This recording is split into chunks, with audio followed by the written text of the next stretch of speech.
Greetings, kindred spirits. I'm wondering how you're all doing, It's been kind of a crazy couple of weeks, hasn't it, energetically? I just seen people just really kind of irritable and frustrated, that's what I've been feeling out there on one hand. But on the other, I've actually seen people really get some fight back in them and start standing up for themselves. Do you know what I mean? Even from situations and things that happened years ago is all coming to the surface. Anything that hasn't been healed, it's still coming to the surface. There's a lot going on, and there will be now.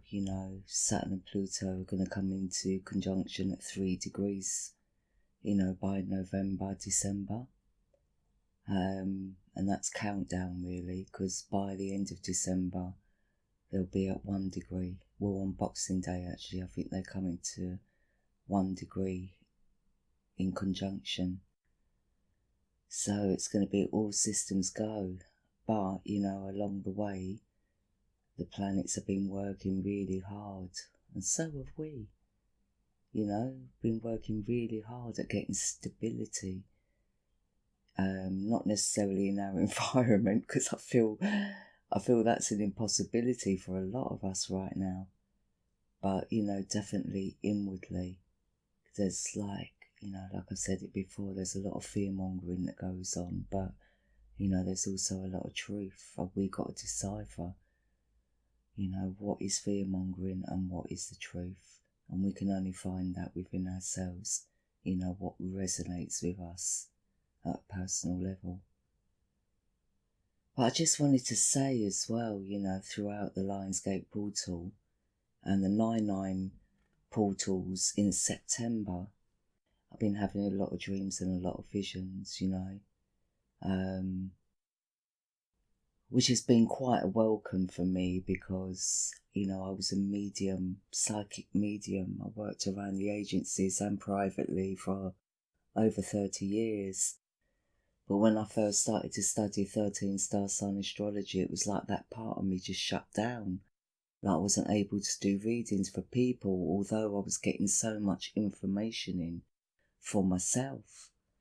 So I realised it was all about me, probably changing frequency, because incorporating astrology is, I've done a lot of research on ancient history and astrology and astronomy, and, it's been a lot to absorb, and I'm not quite there yet, but I have found that my psychic instinct has finally kicked in, and it's kind of blending with the astrology now, rather than being separate.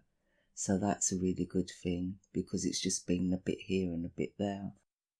But yeah, I've been having a lot of visions about the 13 crystal skulls. And, I've thought about them before. And I am in the understanding that 13 crystal skulls have been found, like physical crystal stones or skulls. But I really don't feel they're the original crystal skulls. I just feel they're, beautiful craftsmanship. They do hold a lot of energy. Of course, it's crystal, so they would be very powerful. But the 13 crystal skulls I'm seeing are more about energy. They're more energy centers, and it's all to do with consciousness. But, since that coming into my vision, I also, for those of you that are aware, my colleague, friend, mentor, my guardian angel, Eric, passed away early last month. And he actually came to me in a dream about 2 weeks ago. And in the dream, he was showing me 2 rings. Now, the dream was actually 3D, but when he was showing me the rings, they looked like cosmic. It looked, it looked like it was cosmic energy surrounding them. And I couldn't quite work out what he was trying to tell me.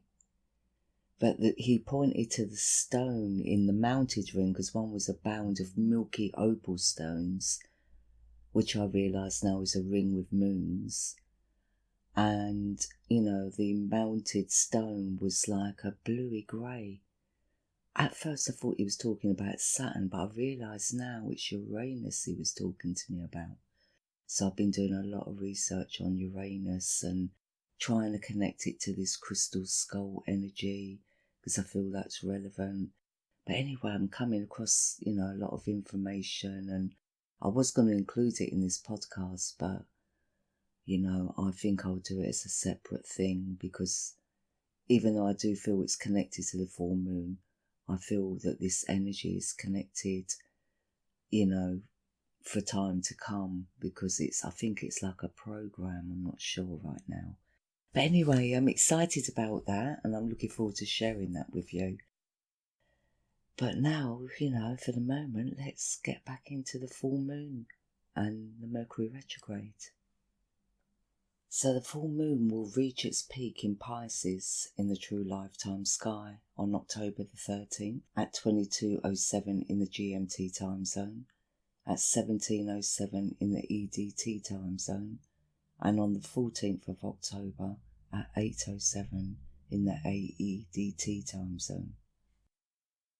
As the Pisces moon reaches its peak, it will be in trine to Jupiter and Ceres, who are both conjunct in Ophiuchus. And once again, this will be a very feminine moon, and it's especially good for women's groups. But mostly the energy that these aspects emit are of a peaceful nature, even silence for some. The Pisces moon is highly sensitive, especially in crowds or noisy or busy environments. So in trine to Jupiter and Ceres, it does suggest to me that taking some time out alone for self-nurture will be important for us to absorb the energies coming in a more positive way. Because the collective energy on the whole, it's like it's like a great depression hanging over, or a dark cloud hanging over us at the moment, in many places in the world. And I know that sounds really negative, but it is just like, there's just so much going on in the media, and there's so much going on in the conspiracy theory groups, and, people are just feeling stress under the systems, whatever system they may be under in whatever country. Things are just not looking great right now.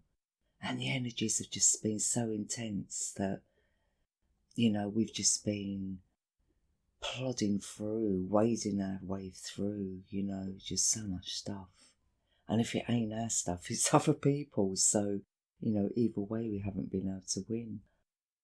But, the Pisces moon is highly sensitive, especially in crowds or noisy, busy environments. And the energies are also very erratic with Uranus retrograding. Because I haven't spoken about Uranus for ages, but, he's actually in Aries. That in itself is a lot. It's a big energy, a very big energy. Maybe that's why Eric was showing me Uranus as well, do you know what I mean? To bring me back to the Uranian energy, because I was really into it, like late last year, early this year, and I think I just got fed up with repeating myself about it, but it is a very, very, very erratic, chaotic energy, so that alone in itself is affecting us.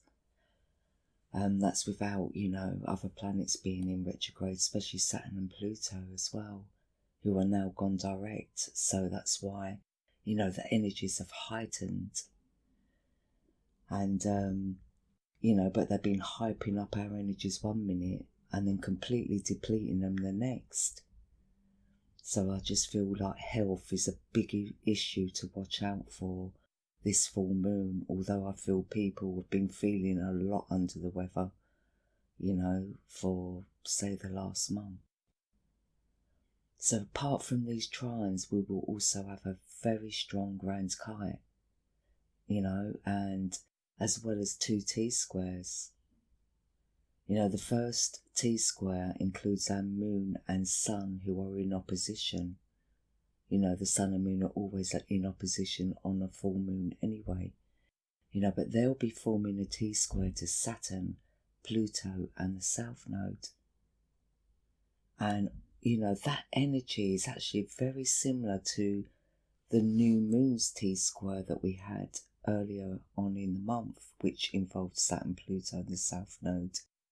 You know, these 3 are working as a team at the moment. You know, so really this is a continuation of irritability and for some anguish, you know, especially for those that are still having old injustices or wounds surface from the past. But it can also be down to lifestyle and the struggle, like I said, that many are suffering due to the systems that are in place. You know, I know here in the UK right now, there is a lot of conflict going on, you know, between the MPs. You know, actually it's quite disgraceful. Never seen anything like it. So it's showing you, you know, just so out of control this energy is, and so like exposing as well in a way, you know. So we just need to sit back and open our eyes, you know, stop popping off into fairyland, because that's where that's where I would prefer to be. Do you know what I mean?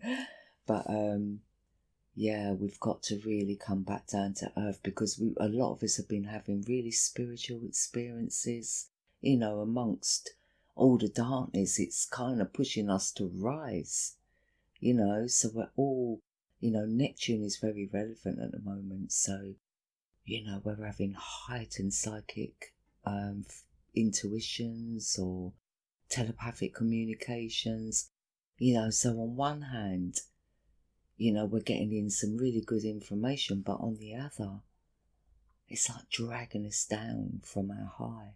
But at the same time, we need to come back down to earth and, you know, keep it real.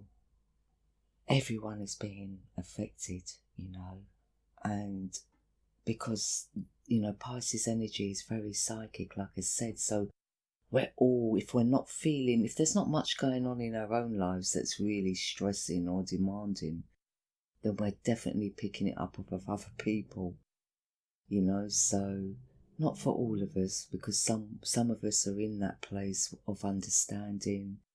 We know what to do, we know how to ride the energies, you know, but that takes putting in the work to get to know what works for you. It's not going to necessarily be what works for another person.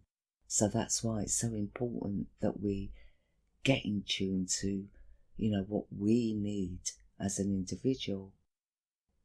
You know, so if we're feeling negative or emotionally drained, or are still coming to terms with things that have been revealed to us since the new moon or the past, you know, then it's, you know, time for us to seek solace and find our own inner peace, or just allow ourselves the time to process, you know, whatever has come to light, you know, or else we will just be joining in on the spreading of this deep melancholy and irritable energy, which is, like I said, it's just fear-based, because Lilith has been very active, and she does, you know, bring out issues about fear, what our deepest fears are, you know.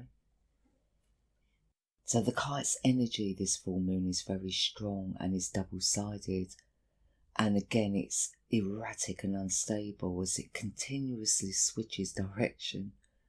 You know, for some it could be bringing in downloads of psychic activity with our premonitions or dreams.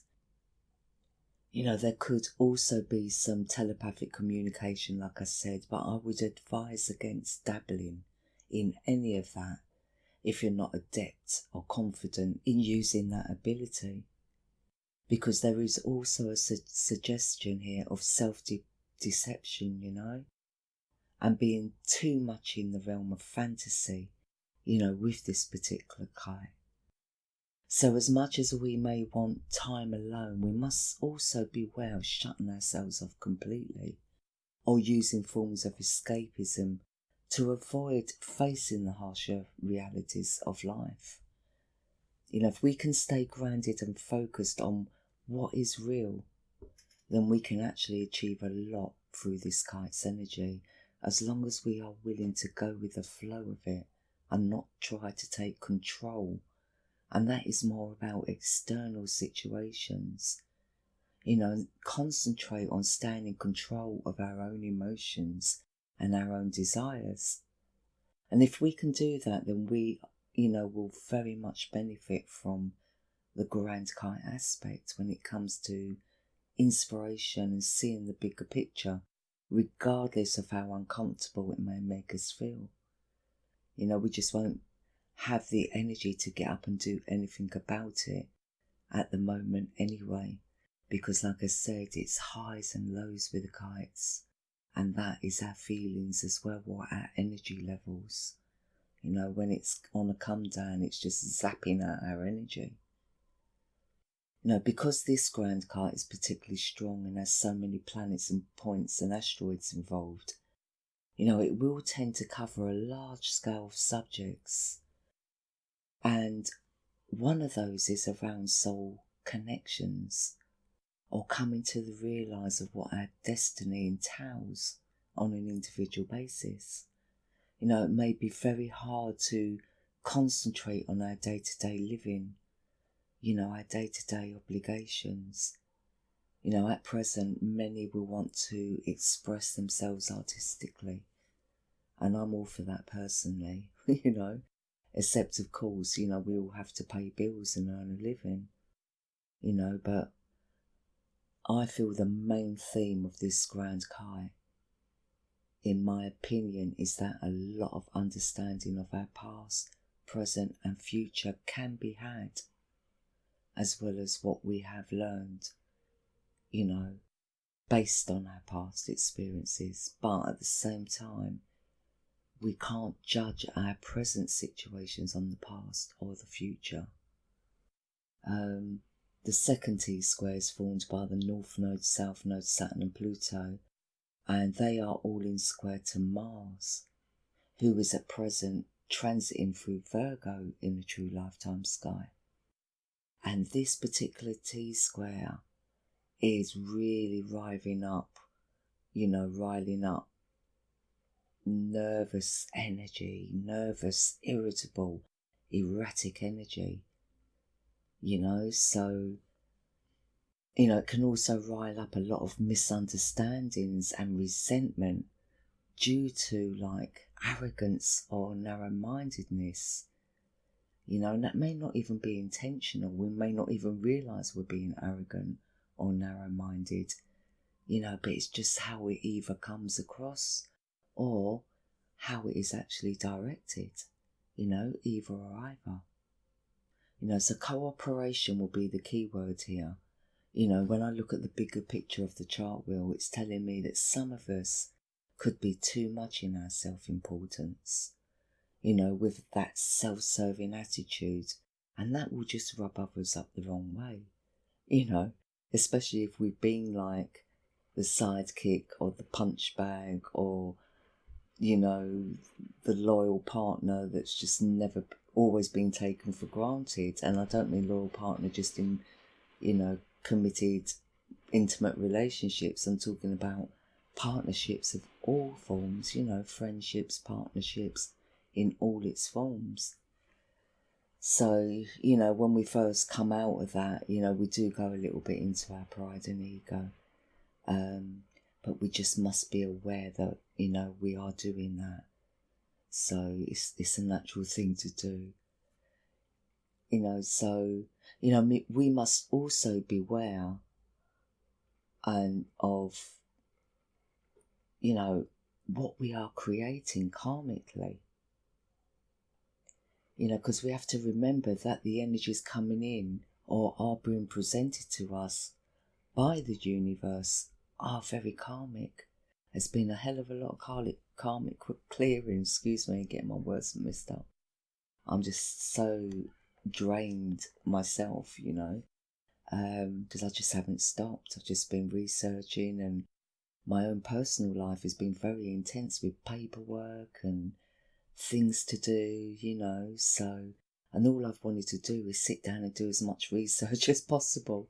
But trying to fit it around everything is just been a little bit kind of draining. I've used so much energy. And I'm sure, this is what I'm saying. I think this has been probably happening for many of us, Maybe a lot of us are being pushed outside of our comfort zones as well. Like things just changing on the spur of the moment. So all I'm saying is, as much as we are clearing karma, we are also creating karma. So we must keep it real and keep focused on unconditional love. And if solitude is needed, then make it positive and productive.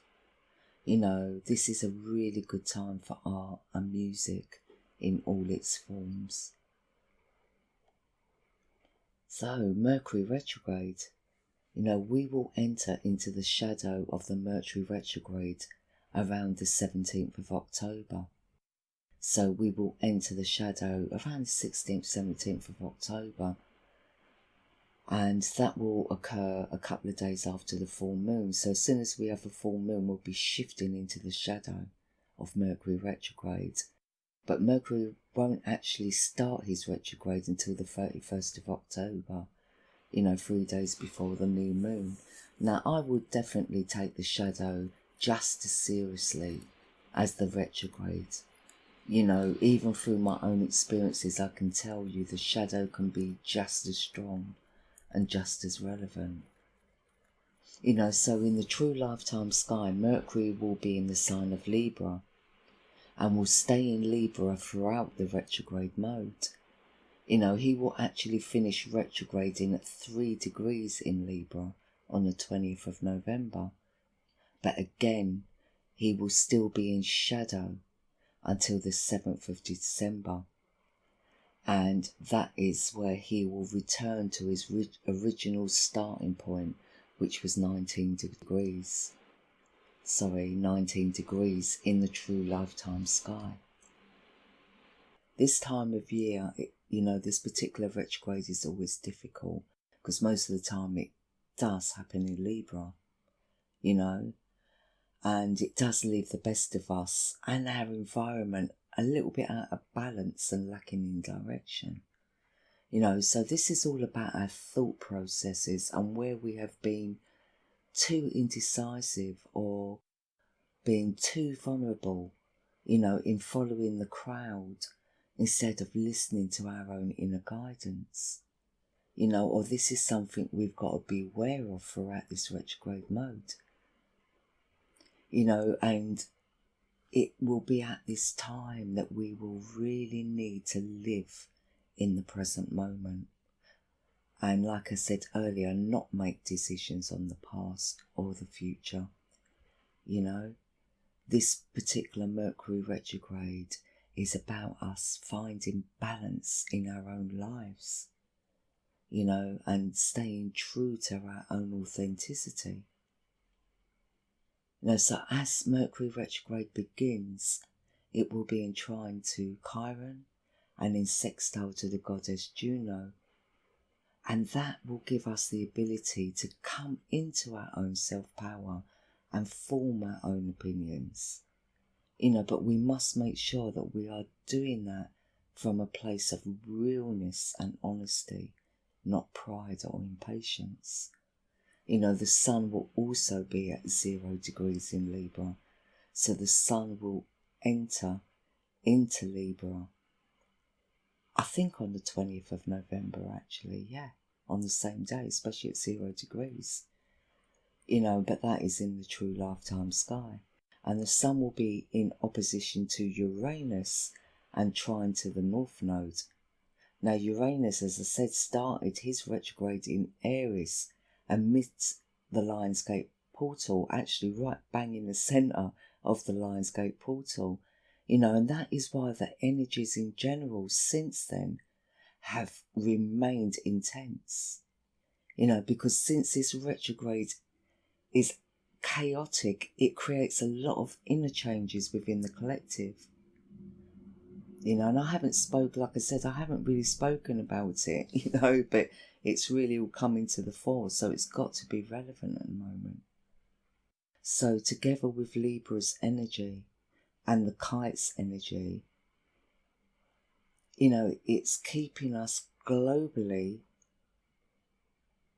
and collectively unclear of what the future holds, you know. So these energies combined can keep the best of us indecisive, lacking direction, frustrated, you know, because we're trying to base our present decisions or logic on either past experiences or future inspirations, you know. And really what we got to do is look at now. What is going on around us now? What needs to be sorted out now? And so, you know, unless we are adept at positive thinking as well as keeping it real, then, you know, that's what we got to focus on, staying in the present moment. Because the highs at this time can be just a little bit too high and the lows a little bit too depressing. You know, because like I said, these energies are very foggy and dismal. You know, and to me, karma isn't about there's good karma and there's bad karma. You know, it's about rewards and lessons. So, you know, we must embrace either or either in the place of unconditional love and without expectation. And that takes a lot of strength. It sounds easy, you know, but those of us that have reached that, you know, we got to stay on the ball to keep it. So let us not take anything for granted, you know, throughout this time, and really use the waves of the energies coming in as healing teaching tools, you know, to help us form healthy boundaries and bring in a balance between our spiritual psychic awareness and our higher consciousness. So bringing in our higher self and our soul, you know, it's about connecting the two. You know, so it's bringing in balance between our instincts and our higher selves. You know, we'll also have 2 T-squares too. You know, and the first is with the Black Moon Lilith conjunct Chiron, and they're both in opposition to the goddess Juno, and all 3 of them are in square to our moon, Jupiter, and the goddess Ceres. So this aspect is urging the feminine to break free from abusive situations. And I'm not talking about just women. I'm talking about the feminine energy. So that can apply to, you know, a man or a woman. It's spiritual energy. You know, the masculine energy is more materialistic energy, physical energy. You know, so yeah, this energy coming in is to help us break free from abusive situations and to make us see just how committed and loyal and naive we have been about certain situations. You know, and this applies in all respects, you know, of, you know, in the global aspects, the collective aspects, and individually.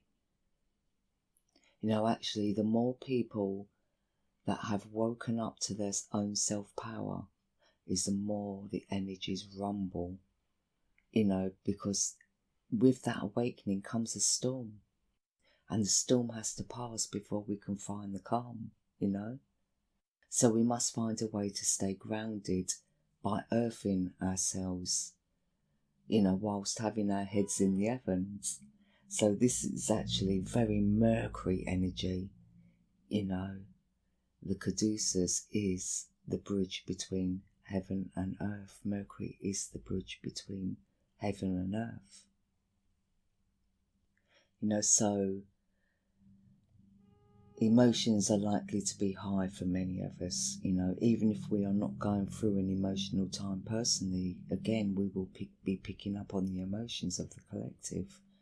Our psychic senses will continue to remain very high, especially now that Pluto is direct, and Neptune has his place at the table of the gods, and he has a big say, So, yeah, it's a very interesting time. So throughout the retrograde Mercury, it is a time to reflect on just how balanced we are when it comes to our mind, body and heart. It is important that we rise above negativity and make sure that we're surrounded by like-minded people.